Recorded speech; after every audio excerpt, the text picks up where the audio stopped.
Hey, welcome back. You're watching Liquid Lunch on Newsmax TV. I'm John Tobacco. We're coming today live as we do every single day, noon to 2 Eastern, from our own little Liquid Lunch outpost in downtown New York City. We are just steps away from the New York Stock Exchange, where the market is still raging up almost 500 points. Bitcoin's hanging in there well. But this is my favorite part of the show.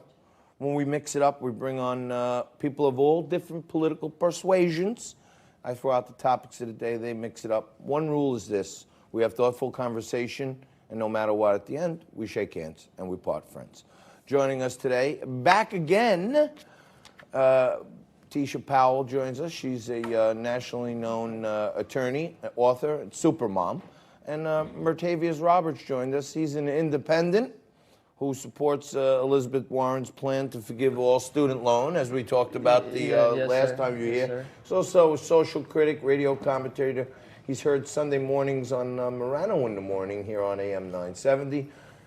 My friends, thank you for joining me again. It was great to have you last week, and we have you back by popular demand, which is fantastic. Now, I want to take a look at, I'm always raging against the left-wing media. Yes. But let's take a look at Don Lemon and some of the stuff he's been saying about Trump supporters.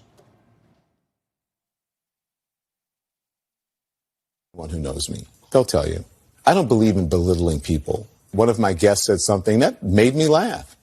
And while in the moment, I found that joke humorous.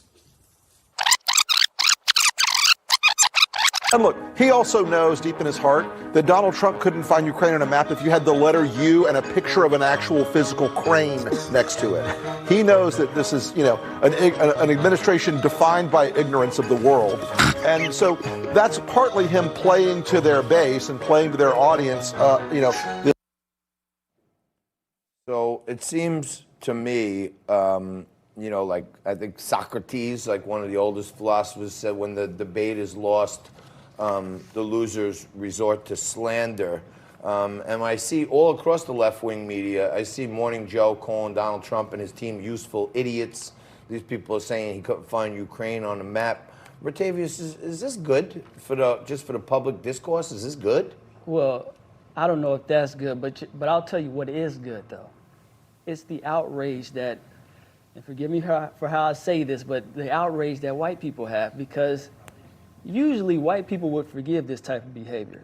And I've seen it a lot. They would say, oh, he just, that's just dying. Oh, okay, it's okay for him to do it. But this is good, because when you see white people start holding black people accountable, it means that we're equal. They're not judging Don Lemon, oh, he's just some black guy. They talk like that. They're holding him to a certain standard, and that's good. So I think this is going to be a blessing in disguise for society. Teisha? So I think that Don Lemon doing that with Trump, I think it's really bad. He's a black man. There's a lot of black people supporting Trump. And I think that Don Lemon thinks he's above us, other black people. And somehow CNN give him that ability to just be making fun of others. And I think Don Lemon should know better that that is wrong. As a black man, he's been discriminated against a lot of times.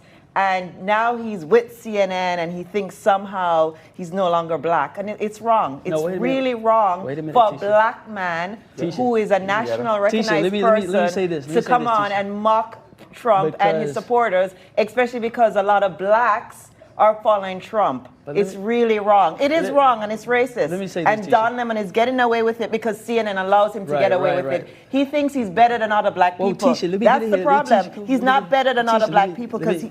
Okay, sorry. No, I love the passion. Sorry, but that's the reality, though. But you made one assumption, because as a black man, people assume this, that I go through racism and stuff like that. Really, I haven't experienced that type of racism. Because you're a young black man that people like me are 43 years old. We had to cover for you, and now that Trump is in, you young black people will experience a lot of wealth. See, it was not like that. I came here at 19 and I found out I was black. You're not listening. That's what happened. No, you're young. You didn't know you were black until you were 19? Until I came to America. That's the first time they called. And Don Lemon has experienced racism. So I'm surprised now that he's with CNN. That for sure. He did experience racism. If I experienced it, he did too.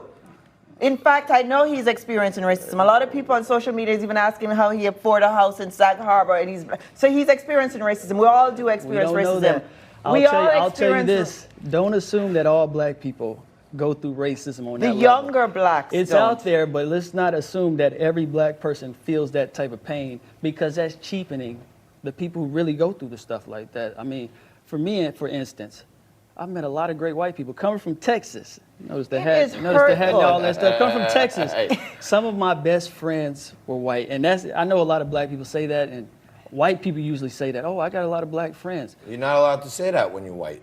You know, that's like the one. There's like surveys say that. That's the last thing African American folks want to hear is a white guy say, "I got a lot of black friends." You can say that around me because I understand what you're saying. Okay. But when black people say, when I hear black people say, "Oh, I experienced racism," most times, honestly, they haven't to that level. Like I talk to my grandparents now; they experienced some stuff. My grandma was a sharecropper. Grandpa, sharecropper. So that's a good Jim question. Crow. Go ahead. So, but we know Don, he knows that there's a lot of blacks watching, and they're older blacks, and they've experienced racism. So for Don Lemon to behave this way, it's appalling. You're a black man, Don, and you're always going to be black in America. I don't care what CNN is paying you. Honest, you're a black man. Don Lemon is kind of sensitive. You know, I'm not going to say, It appears that way. I'm not going to go to why he might be sensitive, but he might be a little bit sensitive. And a lot of black men aren't that sensitive. I want to hit one more topic with you guys. It appears the impeachment is going to draw to a close tomorrow. It's going to come to a vote on the floor. It appears that the Republicans have 51 votes, or at least 51 votes. Well, boy, look at that. Look at this. Now I'm kind of overpowering you guys, aren't I? Okay, yes, for sure. But the impeachment, hopefully it's going to be over tomorrow. Is this a good thing for the country or what? It's a big letdown. I was expecting fireworks. I was expecting a whole Law and Order type scene, and I didn't get nothing. It was a letdown for me. And you know, this is sad that because Nancy Pelosi, they really don't understand democracy. They don't understand impeachment articles. They lied to the American people. There was no treason. There is no bribery. There is no high crimes. It's just Swiss cheese, and it needs to be dismissed. The case has no merits. It's going to cost taxpayers, though, $26 million. So I hope a lot of women are watching this. And you know what you need to do is to vote for Trump. Therefore, we could get somebody who could balance the budget. $26 million. Nancy Pelosi just spent $26 million going after her rival. How did you throw women in there? Because Nancy Pelosi just spent $26 million in our face. You might be running for office. She just spent $26 million trying to go after Trump because she's jealous of Trump because he created a lot of jobs. So you don't think that we have to pay her back for this? You must want them to vote we for want Warren. her to. We got vote for Warren, right? No, we don't want That's Warren. Warren wants $76 trillion from us. There's no way we want her. These women don't know how to balance budgets. We need to get rid of them. When you support that, that's a woman. $76 trillion is coming from me, you, and everybody, our kids, our grandchildren. These are not wise women. They don't know how to balance a budget. Would you support a woman? Not these women. These women are not proper women. They want to tax us. They want to tax our kids, our grandchildren. These are insane women. They're crazy. They're crazy. How could you have a grandchild? Well, eventually I have 7-year-old kids. Eventually, so Pelosi I'm thinking of my grandkids. Pelosi's just spent $26 million. Trump, get rid of Pelosi. She doesn't know how to do. I mean, $26 million to go after her her enemy. Come on. I'm gonna have to leave it here. Mertavius Roberts and Teisha Powell always bring the heat. And guys, thank you for a very thoughtful conversation, very energetic, and you can never go wrong with two young, intelligent folks like this. And you guys got to come back some more. I might have to separate you two, but you know what I mean? I may have to get some space between you. And Teisha, no more green dresses, okay? Okay. We're going to take a quick break. We're going to come back with more Liquid Lunch for you right after this.